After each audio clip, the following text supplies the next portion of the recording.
नमस्कार, बहुत स्वागत है आपका। आप साथ में सृष्टि मिश्रा। और देखिए, आज राजस्थान में कौन होगा वो धुरंधर आगे सीएम रेस के लिए, इस पर सबकी निगाहें टिकी हुई है। मध्य प्रदेश से भी सुगबुगाहट तेज हो गई है और देखिए सबसे ज्यादा नजरें टिकी हुई है राजस्थान में अभी गोगा मेडी की हत्या भी हुई। इसके बाद से एक स्वर में लोगों ने कहा बालकनाथ सूटेबल रहेंगे, लेकिन मैं बिल्कुल ऐसा नहीं कहूंगी कि बाबा बालकनाथ बनने चाहिए। बाबा बालकनाथ नहीं, बीजेपी आलाकमान को जो वहां पर मुख्यमंत्री सटीक लगेंगे, बीजेपी आलाकमान बिल्कुल उसी मुख्यमंत्री के सिर पर सिरताज सजाएंगे। अब ऐसे में पत्रकार जी भी मौजूद हैं। पत्रकार जी, बताइए कि क्या लगता है बीजेपी आलाकमान की नजरों में सूटेबल कौन होता नजर आ रहा है आपको? रेस में तो बाबा बालकनाथ आगे हैं। दोस्तों नमस्कार, मैं अजय पत्रकार। देखिए, ऐसा है कि बाबा बालकनाथ की बहुत कम एज है, जुम्मा 39 इयर्स के हैं। अब आप देखिए 39 इयर्स का व्यक्ति, एक तरफ खड़गे जी हैं जो बुढ़ापे में पीएम के लिए बहुत बड़े दावेदार हैं, वहीं आप इनको देखें, इतनी कम एज में अगला का इतना जबरदस्त नाम इतने कम समय पे कहीं ना कहीं कुछ है, तथ्य है। बीजेपी का इतिहास रहा कि एकाएक होता है। योगी जी को भी नहीं मालूम था, योगी जी को नहीं मालूम। योगी जी उस समय सांसदीय समिति के लिए बाहर जा रहे थे। योगी जी का ये था कि हमने चुनाव बहुत मेहनत की, हमें थोड़ा आराम मिल जाएगा ब्रेक, मगर एकदम से पता चला कहाँ आइए। भूपेंद्र पटेल के साथ भी यही हुआ गुजरात में। पता चला मैं अपने घर पे पुताई करा रहा हूँ, हमने सोचा डंटिक बंटिक, बोले तुरंत आइए। मीटिंग में उनको रूपानी की जगह उन्हें बना दिया गया। ठीक है, यहाँ पर भी बहुत हद तक संभावना है, अगर लोड़े नहीं अटके तो बाबा बालकनाथ। अब मैं आपको बता देना था क्या, ऐसी एक बार राजनीति पलटी थी सन 80 के लगभग, जब मंडल और कमंडल चल रहा था। अब भाजपा क्या कर रही है, तब क्या था, मंडल के अंदर कमंडल हो गया था, मंडल छा गया था, कमंडल नीचे चला गया था। बीजेपी की सीटें आई थी 2। अब आपको बताना है आगे क्या है। अब बीजेपी ऐसी राजनीति कर रही है कि कमंडल के अंदर मंडल और छट जाएगा सब बवंडर, क्योंकि दामोदर दास नरेंद्र आ गए हैं। दामोदर दास नरेंद्र वो भी बहुत माइंडेड है। उनके साथ कौन है? गुजराती भाई अमित शाह साहब। इन लोगों की ऐसी रणनीति है, आप समझ लीजिए टोटल जातिगत मैथ फेल कर दी पूरे देश में, और आज ये छा गए। अब ये करना चाह रहे हैं, पूरे देश में छा जाएं, ये माई समीकरण को तोड़ना चाह रहे हैं। ठीक है, मैं मैं आपको बता रहा हूं, तेलंगाना में बीजेपी सेकंड पे चल रही थी। 4-5-6 महीने से बीजेपी पीछे हट गई, चूंकि वहां का माई समीकरण मुस्लिम ने उनको सपोर्ट कर दिया। एंड टाइम पे कांग्रेस के यादव तबका उधर चला गया, बैकवर्ड थोड़ा चला गया, बीजेपी तेलंगाना में। वरना बीजेपी सेकंड पे होती, बीआरएस फर्स्ट पे होती। अब ये क्या करना है, सुन लीजिए आगे क्या है। पहले मंडल के अंदर कमंडल, अब आज की सियासत में कमंडल के अंदर जा रहा है मंडल, कैद हो जाएगा, रहेगा अच्छे ढंग से। कमंडल आप समझ गए, जो साधु लोग एक वो लिए रहते हैं लोटा टाइप का, उसका होता है उसका कद्दू का या किसी चीज़ का, लौकी का सूखा हुआ, उसको कमंडल कहते हैं। उसके अंदर मंडल, उसी में वो लोग खाना खा लेते हैं। अब कमंडल के अंदर, पहले था मंडल के अंदर कमंडल, अब कमंडल के अंदर बंडल। शांत हो गया है सब बवंडर। केरल से बंगाल और बंगाल से त्रिपुरा तक बेकार हो जाएगा सारा लफंडर, सारा हो जाएगा बर्बाद लफंडर। इंडिया का एक बड़ा घराना पीएम के नाम पे हो जाएगा ब्लंडर। अभी पार्लियामेंट में हो गया ब्लंडर कश्मीर की गलती में, आप समझ गए। इंडिया का एक बड़ा घराना पीएम के नाम पे हो जाएगा ब्लंडर। सब पर भारी होंगे दामोदर दास नरेंद्र। शिकारी खुद ही शिकार हो गया, बालक दास होंगे धुरंधर। शिकारी खुद ही शिकार हो गया, मतलब गहलोत वगैरह खुद शिकार हो गए। इन्होंने शिकारी होकर के एक मर्डर करा दिया और खुद ही शिकार हो गए।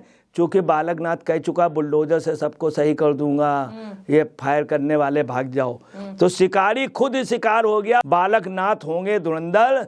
और ये नोट कर लीजिए, विपक्ष पिछड़ा दलित का बीजेपी होगा अब समंदर। विपक्ष पिछड़ा वर्ग दलित का अब होगा समंदर, पिछड़ा वर्ग और दलित जो भाजपा में नहीं था ये आएगा। और आपको बताना जो पोजीशन लग रही है वो साफ है कि बालकनाथ जो हैं राजस्थान में 39 ईयर का एक नौजवान, आप समझ लीजिए कि वो बहुत तेज़ी से, और कोई ताजुब नहीं है कि 20 जनवरी को 2 चीफ मिनिस्टर हों अयोध्या में, 2 चीफ मिनिस्टर, एक योगी आदित्यनाथ, दूसरे कौन, बाबा बालकनाथ। अगर ऐसा हो गया तो आप देखिएगा पूरे देश का बैकवर्ड जो है भाजपा के साथ होगा।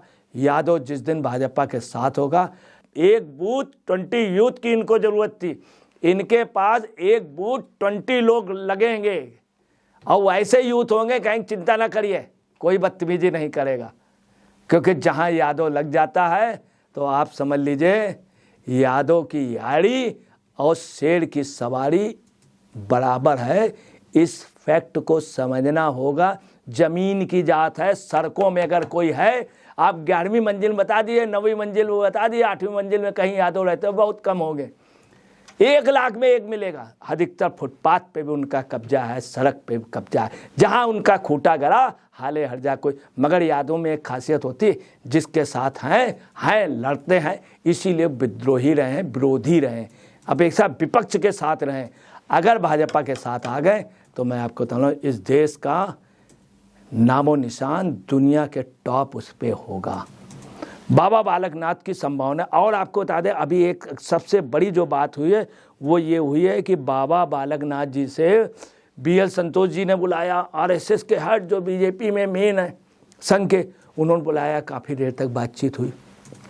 फिर अमित शाह से बात हुई, नड्डा से बात हुई, योगी जी से बात हुई, कल योगी जी प्रधानमंत्री से मिले और फिर अमित शाह जी से मिले, और आज आपको बताना है कि बाबा बालकनाथ जी की बात हुई है। और बाबा बालकनाथ जी की बात हुई है, मीटिंग चली काफ़ी देर तक। किससे बात हुई है? JP नड्डा से। बहुत बड़ा मायने रखता, क्यों एक व्यक्ति 39 ईयर्स का अभी भी बीजेपी में आया, उसका इतना ज़्यादा कहीं ना कहीं है, चूँकि अंतरात्मा की आवाज़। और JP नड्डा की आपको बताना, सरोज पांडे, राजनाथ सिंह जी की बात हुई है JP नड्डा की।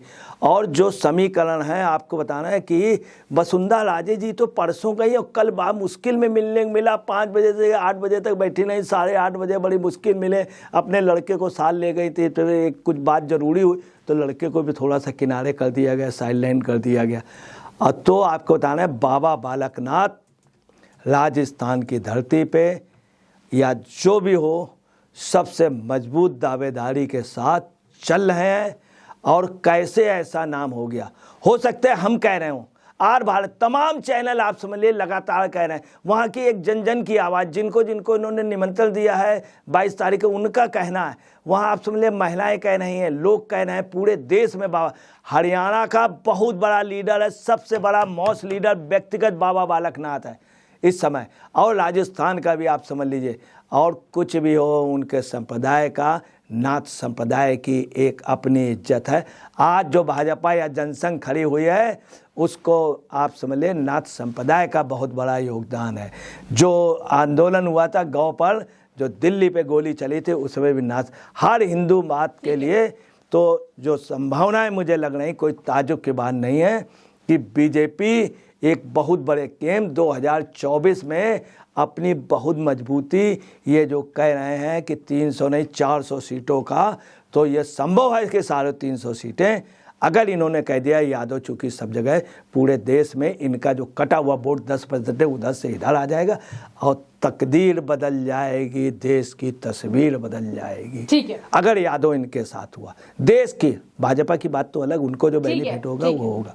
तो देखिए बाबा बालकनाथ का नाम रेस में फिलहाल आगे चल रहा है, ऐसा हम बिल्कुल नहीं कहेंगे कि उस पर मुहर लगा दिया गया है। बीजेपी आलाकमान तय करेगी, पर्यवेक्षक तय करेंगे कि आखिर राजस्थान की धरती के लिए, वहां की जनता के लिए, वहां के आवाम के लिए कौन होगा एक प्रबल मुख्यमंत्री का दावेदार। बने रहिए, जो भी आपकी राय हो आप कमेंट में बता सकते हैं कि आखिर क्या राजस्थान की जनता किसको मुख्यमंत्री बतौर देखना पसंद करेगी। बहुत शुक्रिया।